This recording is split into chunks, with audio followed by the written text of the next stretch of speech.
Good to be here. All right. I'm drinking the bottled water because I have no idea where this town gets their tap water from, but showering, I got hit in the head with a carp.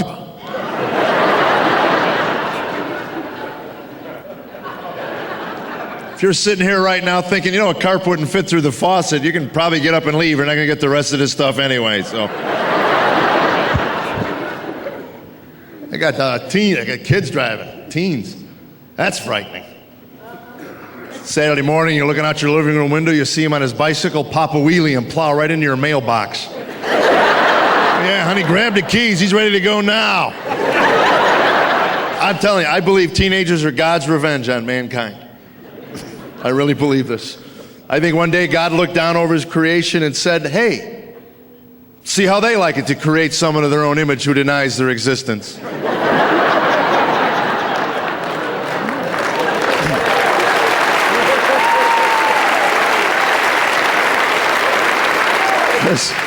I have looked in the Bible. Nowhere does it mention how old Satan was when he rejected God's authority.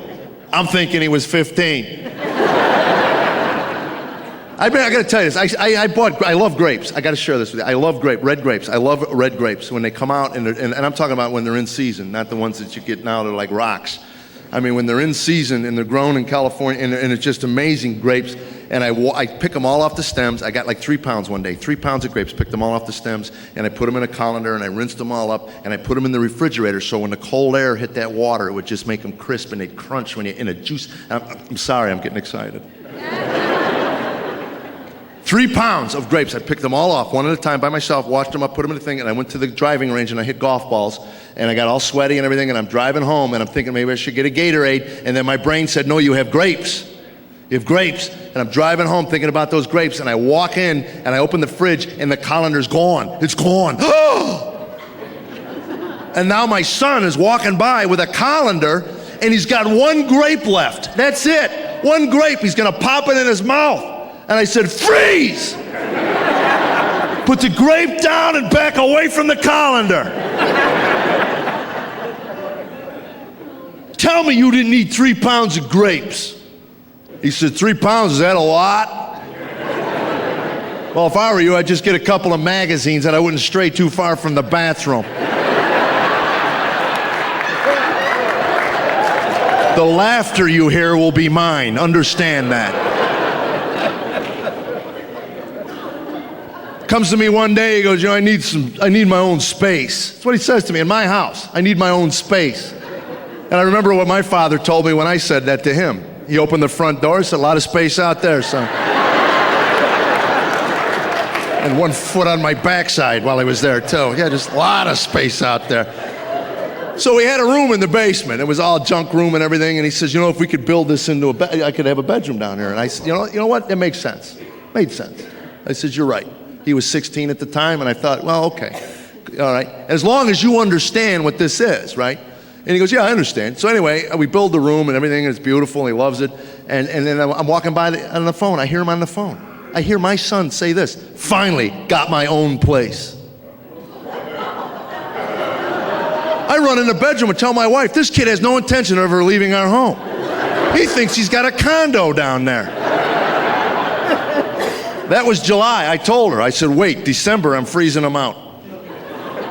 I went down there and sealed all the vents. I just shut him. I figured he would never figure it out. Comes upstairs one day with an electric blanket and 200 feet of orange extension cord behind him. He looks at me, he goes, hey, what's with the heat? Oh, I don't know, talk to your homeowners association, condo boy.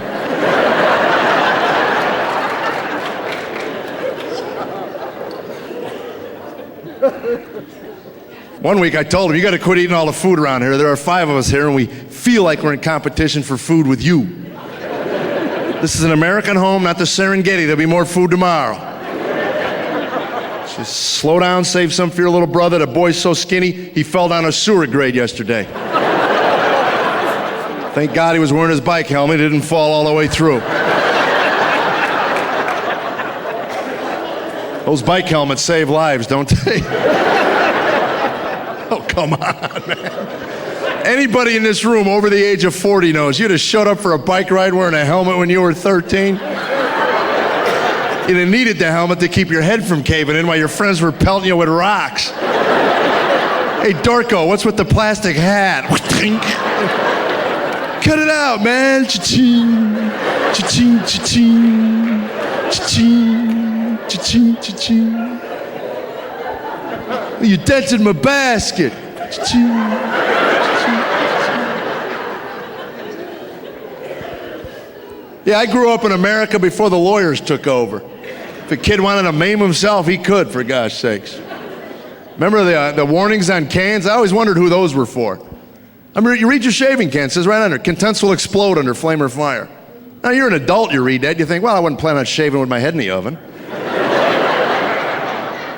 12-year-old kid, on the other hand, contents will explode. You can see the light bulb just boing. 6 kids hanging over a bonfire. What's gonna happen? I don't know.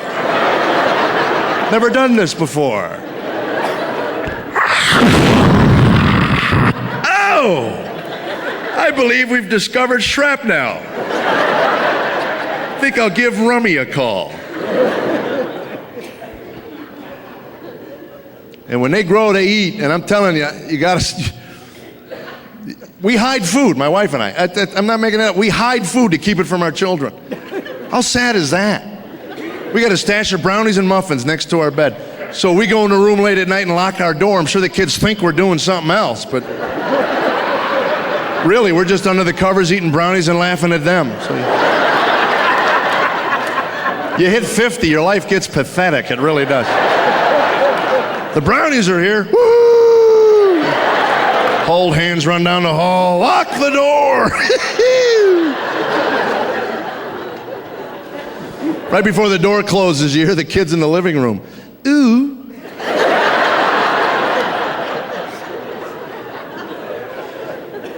It's rough. My wife and I, we try to be romantic. We just remember how much time and energy it takes, and we'd rather watch Law and Order.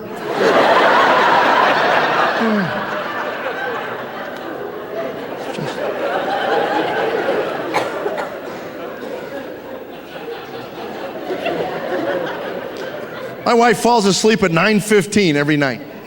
Like clockwork, 9:15. At 9:10, I'll look at her on the couch. It's like a gas leak went off in the living room.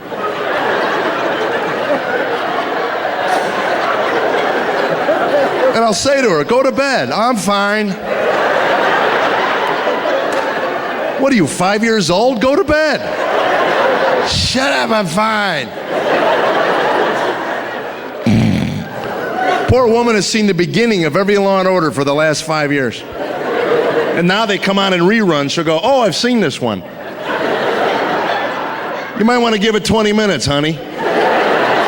But the kids are getting bigger and they're moving on their own ways, and we got to find things. We got to look for things to do together. 2 years ago, she came up with skiing. That was her idea. We'll ski together. That'll be fun. Skiing. I told her I'm not taking up skiing. Not at my age. Save me the cost of a lift ticket and throw me out a third-floor window. Told her, you want to ski, we'll buy a Nordic track. We'll just do it in the living room. Turn the air conditioning up real high, get it nice and frosty, and every 3 or 4 minutes she can run in and smack me in the head with a tree limb. How's that? Are you nuts? I tried skiing 10 years ago and got knocked unconscious by the chairlift. Yeah, it's funny now. Some of you who look at me and think, well, you seem fairly coordinated. How can something that stupid happen? Well, let me explain. I was in my ready position as I had been taught. Notice the knees are slightly flexed, the shoulders are square. Thinking back on it, I believe my face was lathered with anticipation.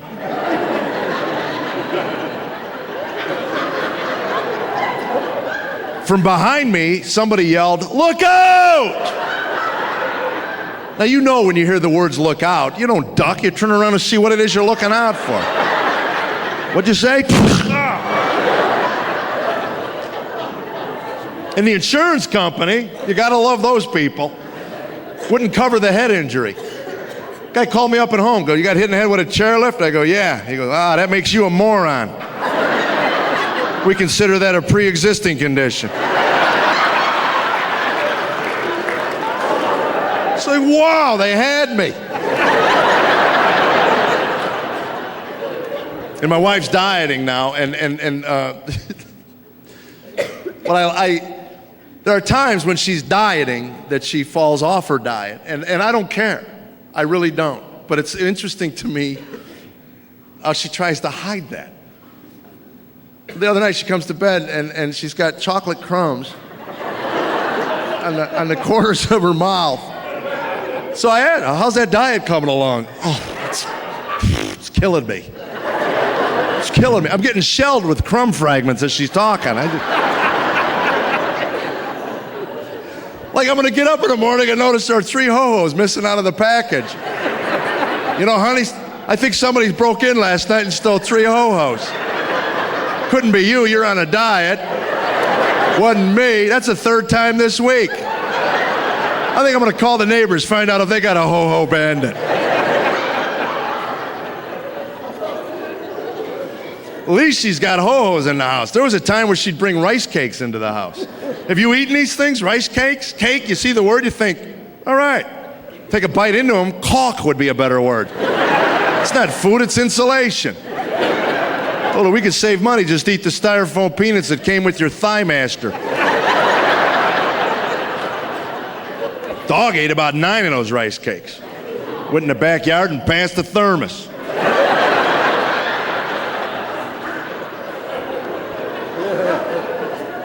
Terrible.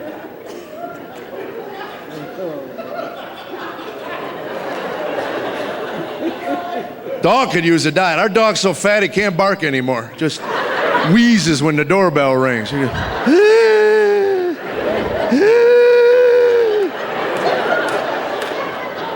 and he's a dachshund. He's so fat when he runs, his stomach drags on the floor.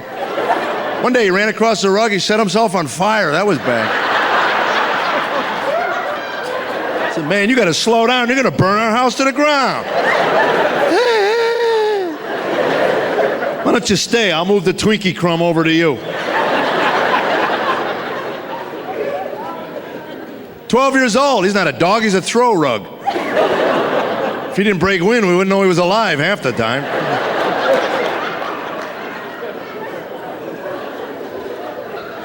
It's my wife's dog. She has a lot of dogs, and it's a good thing because she sometimes needs them to talk to. I love the way she talks to the dog. That's how I can tell what kind of mood she's in sometimes, you know, because if she's kind of glaring at me, and if I hear her talking to the dog, oh, aren't you the pretty little thing, then I know it's not too bad. Sometimes she talks to me through the dog. Your daddy's a moron. Daddy's a big idiot. And I'll go, hey, I'm not talking to you, I'm talking to him here. It's goofy, I'm telling you. I love my wife to death, but she's got a temper. And I mean a temper. I am not talking irritability and sarcasm, because that's what attracted me to her.